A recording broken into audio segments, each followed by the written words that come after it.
ఏంటమ్మా దీర్ఘంగా ఆలోచించేస్తున్నావు?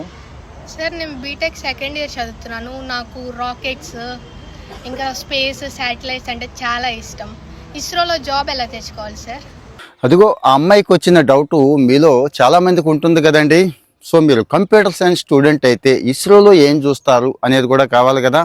మీకు బేసిక్ సి++ మీద పట్టుందా, పైథాన్ మీద పట్టుందా, జావా మీద పట్టుందా? ఇవి ఎవర్ గ్రీన్ లాంగ్వేజెస్ అండి. ఇవన్నీ ఎప్పుడు కూడా వీటి మీద పట్టు ఎంత వీలైతే అంత పట్టు దీని మీద పెంచుకోండి. ఎందుకంటారా, రేపు రాకెట్ని ప్రయోగించిన, అలాగే శాటిలైట్ని ట్రాక్ చేసిన, శాటిలైట్ డేటా విశ్లేషణ చేసిన ఇవే వాడుతున్నారండి. ఈ లాంగ్వేజెస్ మీద ఎంత మంచి పట్టుంటే కొత్తగా ఇస్రో వాళ్ళు ఏమి కంప్యూటర్ లాంగ్వేజ్ కనిపెట్టరు. గుర్తుంచుకోండి, ఉన్నదాన్నే గట్టిగా వాడతారు అన్నట్టు. సో మరి కంప్యూటర్ సైన్స్ స్టూడెంట్ అయ్యి నేను ఇస్రోలోకి వెళ్ళాలి అనుకుంటే వీటి మీద పట్టుంటండి. అలాగే ముందే చెప్తున్నాను, డేటా స్ట్రక్చర్స్ కానీ, అల్గారిథమ్స్ కానీ, కోడింగ్ మీద కానీ గట్టి పట్టుండాలండి.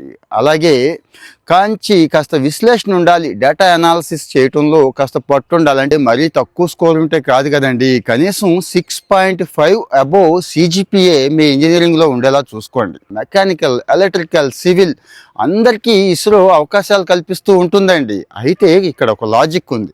ఇంజనీరింగ్ అయిపోయిన వెంటనే మీరు గేట్, మీకు అర్థమైంది కదండి, అంటే ఫైనల్ ఇయర్లోనే, ఆ మాటకు వస్తే థర్డ్ ఇయర్ నుంచే గేట్ కోసం ప్రిపేర్ అయిపోండి. చాలా ఉద్యోగాలు, ఒక ఇస్రో ఏముంది, భారతదేశంలో గొప్ప గొప్ప MNCలు అన్నీ కూడా ఒక గేట్ స్కోర్ చూసి మీకు ఇచ్చేస్తున్నాయండి. రెండోది, ఇస్రో డైరెక్ట్గా ఉద్యోగాలు ఇవ్వకపోయినా ఇంటర్న్షిప్స్ ఇస్తూ ఉంటుంది. మీరు గమనించారో లేదో, చాలా చెప్పుకుంటున్నామండి మనం. ఇది ITI డిప్లొమా దగ్గర నుంచి ఇంజనీరింగ్ ఎంటెక్ వాళ్ళకు కూడా ఇంటర్న్షిప్స్ ఇస్తున్నాం కదా. ఆ ఇంటర్న్షిప్ని ఎట్టి పరిస్థితుల్లో మిస్ చేసుకోకండి.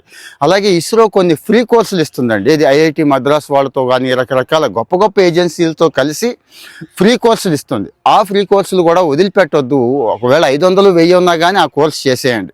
మీకు అర్థమైపోయింది కదండి, ఇస్రో ఇస్తున్న ఫ్రీ కోర్సులు ఏది 10th ఇంటర్ నుంచే ఇస్తుందో అవి పూర్తి చేసేయండి. ఇంటర్న్షిప్ అవకాశం ఎక్కడున్నా కానీ వదులుకోవద్దు.